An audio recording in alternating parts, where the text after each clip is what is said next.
Hi guys! May bago na naman tayong resiping inihandog sa inyo o isi-share sa inyo.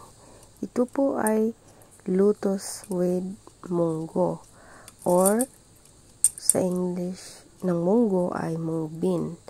So itong lotus, common na pagkain para sa mga Chinese foods. Ito ay isang recipe na napakatrabaho itong gagawin. So, paghugas mo ng lotus, pagkakat mo ito, meron siyang mga butas-butas. Ayan. Tingnan mo naman. Tapos, lalagyan ito ng munggo sa loob. Napakahirap talaga gagawin ito, guys. Sobrang matrabaho. Ayan. So, ayan. Continue lang po yung lagay ng munggo sa mga butas-butas niya hanggat ito ay mapupuno siya. So, ito pong recipe na to ay parang isang dessert. Ayan. So, lalagay lang po, continue nang ilalagay ang munggo. Ayan.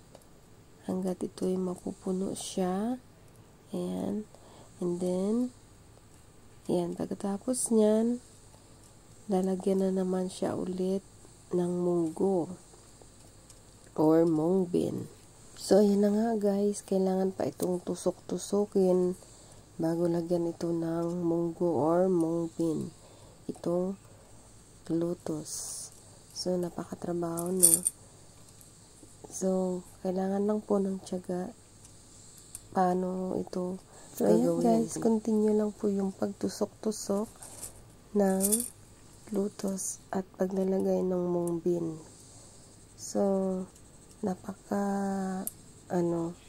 maraming oras kang na lulugi sa pagganito yung gagawin mo. Ayan, kukuha na naman ako ng isa at ito igagayatin muna sa unahan para mas mabilis lang itong lagyan ng munggo.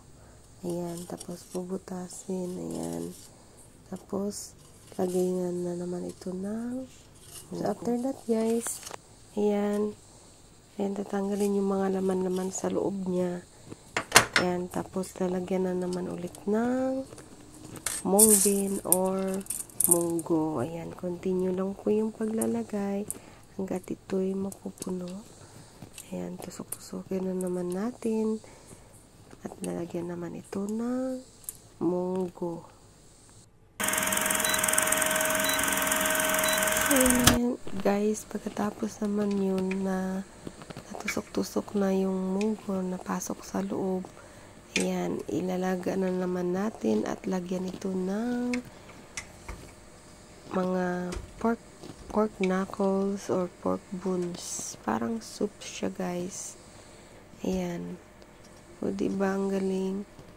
Ilalaga lang, parang ito isang soup na or pwede ng pang-ulam.